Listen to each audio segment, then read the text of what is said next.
सन 1974 में उन्होंने शिव को अपना गुरु बनाया, लेकिन अगले 8 वर्षों में उनके जीवन में इतनी घटनाएं हुई, इतनी चमत्कारिक घटनाएं हुई कि बस उन्होंने माना था अपना शिव को, लेकिन जो वो सोचते सो होने लगता, जो वो कहते सो होने लगता। इस बीच में इतनी घटनाएं हुई जिसके बारे में अक्सर जब हम उनके पास हम लोग बैठा करते और वो सुनाते, कितनी कहानियां, कितनी घटनाएं हमारे लिए जो कहानियां थीं उनके लिए अनुभूत सत्य था। हमारे लिए, आपके लिए जो घटनाएं हैं आज, 3 सूत्र का मिलना, शिव को गुरु बनाना, ये एक घटना है जो हम शिव चर्चाओं में दूसरों से बताते हैं, लेकिन जिसके साथ घटित होता है सचमुच में इस बात को भोगा तो उसने है, उस बात से गुजरा तो वो खुद है। तो हमारे लिए बहुत सारी चीज़ें, घटनाएं हैं, कहानियां हैं, और उन कहानियों में सुख भी है, दुख भी है, गम भी है, पीड़ा भी है, मुस्कुराहट भी है और आंसू भी है। लेकिन साहब ने कहा कि मेरे 72 वर्षों के बाद, जब वो 72 वर्ष के हुए, तो रांची के उस उपवन में जब कोरोना काल चल रहा था, उन्होंने एक पुस्तक की रचना की जिसमें अपने सारे भाव, अपनी सारी बातों को उन्होंने लिखा। जब सारी दुनिया के दरवाजे बंद थे, सब अपने घरों में बंद थे, उस समय शिव के से साहब हरिनानंद जी अपने जीवन के निचोड़ को शब्दों में पिरो रहे थे और उस पुस्तक में लिख रहे थे। उन्होंने कहा, बाजिचे अतफाल है दुनिया मेरे आगे, होता है सबो रोज तमाशा मेरे आगे। मिर्ज़ा गालिब की ये पंक्ति मेरे जीवन को दर्शाती है। ये साहब हरिनानंद जी ने लिखा और कहा, ये पंक्ति यानी ये दुनिया जो मेरे सामने आज है, पिछले 72 वर्षों से मैं इस दुनिया को शरीर में आकर इस दृष्टि से देख रहा हूँ। हर व्यक्ति अपने मनोभाव, अपना अक्स, अपनी धारणा को लेकर मुझसे मिलने आता है। सबके पास अपनी चाहत है, वो सोच के आता है कि उसके मन में क्या है, और मैं समझता हूँ कि वो क्या सोच के आया है मेरे पास। मैं उसको देखता हूँ और मैं उसके मन में चल रही सारी बातों को देख पाता हूँ, सुन पाता हूँ, और मुझको लगता है कि जैसे बच्चे के खेलने के मैदान जैसा है। हर बच्चा जो खेल रहा है इस मैदान में, कोई दौड़ता है, कोई गेंद उठाता है, कोई गिर पड़ता है, कोई हंस रहा है, कोई रो रहा है, किसी को चोट लगी है, कोई जीत गया, कोई हार गया। ये दुनिया भी वैसी ही है, बच्चों के खेलने के मैदान जैसी। मैं इसको देखता हूँ, बस दृष्टा बन के देखता रहता हूँ, क्योंकि मैं तो शिव का भाव लेकर अपने दिल में बैठा हूँ। चाहता हूँ कि दुनिया का हर व्यक्ति मुझसे मिले तो ये मैं उसको दे सकूं जो मेरे पास है, मिले तो सही। उस समय एक पंक्ति जो अक्सर वो बजवाते थे कि जरा बजाना, कि मिलके भी मिल ना पाए अब क्या करे, क्या करे जब मिलके भी मिल नहीं पा रहे हैं। महादेव से, जैसा अभी गुरु भाई सतीश जी ने कहा कि अक्सर साहब से मिलता रहा शरीर से, और मिल के भी लगता है जैसे मिल नहीं पा रहा। आज भी उनका ध्यान, उनकी याद, उनकी हर बात है।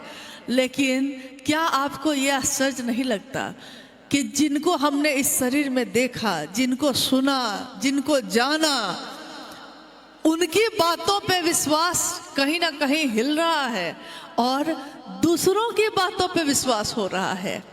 जो कभी मिला नहीं उनसे, जिसने उनको जाना नहीं पूरी तरह, वो उनकी बातों को खंड खंड में बता रहा है हमको, आपको, और हम सब उसी बातों पे विश्वास कर लेते हैं। हमने कभी कोशिश नहीं की ये जानने की कि शिव के शिष्य साहब हरिंद्रानंद जी ने क्या कहा, उन्होंने क्या चाहा। उन्होंने बस इतना चाहा कि ये मोहब्बत का रास्ता है, मोहब्बत शिव से हो या किसी इंसान से हो, मोहब्बत होती है तो फिर सिर्फ वही दिखाई देता है, बाकी दुनिया की चीज़ें नहीं दिखाई देती। उन्होंने ही एक दिन कहा इश्क है तो कितने उदाहरण हैं इस दुनिया में इश्क के, मोहब्बत के। तो उन्होंने कहा कि एक इंसान को एक इंसान से मोहब्बत हो जाए तो उसको दुनिया की हर चीज़ में वही दिखाई देता है। जैसा हम सुनते हैं कि लैला और मजनू की कहानी सुनते हैं। लैला और मजनू मिल नहीं पाए, उनका विवाह नहीं हो पाया, लेकिन प्रेम था। प्रेम अटूट होता है, टूटता नहीं, प्रेम बदलता नहीं, प्रेम था। एक दिन मजनू लैला के ध्यान में खोया हुआ जा रहा है रास्ते से, और एक व्यक्ति खुदा को याद कर रहा है, बैठकर प्रार्थना कर रहा है।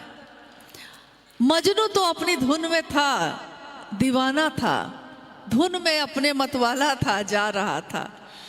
उसी धुन में वो उस चादर को अपने पैरों से रौंदता हुआ गुजर गया जिस चादर को बिछाकर वो व्यक्ति बैठा था। अचानक वो व्यक्ति उठा और उसने मजनू को पकड़ के उसको झिंझोड़ दिया और कहा कि अरे मूर्ख, तुमको दिखाई नहीं देता कि मैं खुदा के याद में था और तुम मेरी चादर को रौंदते हुए चले गए। मजनू रुक जाता है और आश्चर्य से उस व्यक्ति को देखने लगता है। फिर वो दोहराता है कि तुमने मेरे ध्यान को भंग कर दिया, मैं तो खुदा की इबादत कर रहा था। मजनू कहता है एक लैला के इश्क में मैं हूं, एक लैला के प्रेम में मैं हूं, तो मुझको इस सड़क पे, इस आसमान में, इस पेड़ में, इस पेड़ की पत्ती पत्ती में वो लैला ही दिखाई देती है और कुछ भी नहीं। हुजूर, आप तो खुदा की इबादत में थे, आपको मैं कैसे दिखा। हमारी आपकी आज हालत ऐसी ही है। हम सब कह रहे हैं, सब के सब हम कह रहे हैं कि हम महादेव की बात करते हैं, हम साहब हरिंद्रानंद जी की बात कहते हैं, जिन्होंने शिव को जमीन पे उतारा है। कितनी बड़ी बात, इतनी बड़ी बात कहने वाले लोग, इतनी बड़ी बात सुनने वाले लोग, उनको हर चीज दिखाई दे रही है, सिर्फ वो महादेव दिखाई नहीं देता, सिर्फ साहब हरिंद्रानंद जी का वो दर्द, वो पीड़ा दिखाई नहीं देती। माँ नीलम आनंद का अपने जीवन की आहुति दे देना शिव शिष्यता में, ये दिखाई नहीं देता। ये दिखाई देता है कि कौन क्या करता है। जिसने कभी जाना ही नहीं, दुनिया किसी से खुश हुई है? दुनिया तो ईश्वर से खुश नहीं हुई। दुनिया में कितने लोग हैं जिसने पैदा किया, माँ बाप से दुखी, बाप अपने बेटे से दुखी, भाई अपने भाई से दुखी, कोई किसी से खुश नहीं, कोई किसी की प्रशंसा नहीं करता, कोई किसी की अच्छाई नहीं कहता। ये इंसान में एक अजीब सी बात है कि हम में से हर व्यक्ति चाहता है कि जो सामने वाला है वो मुझको प्रेम करे, वो मेरा आदर करे, वो मेरा सम्मान करे, वो मेरी पीड़ा को समझे,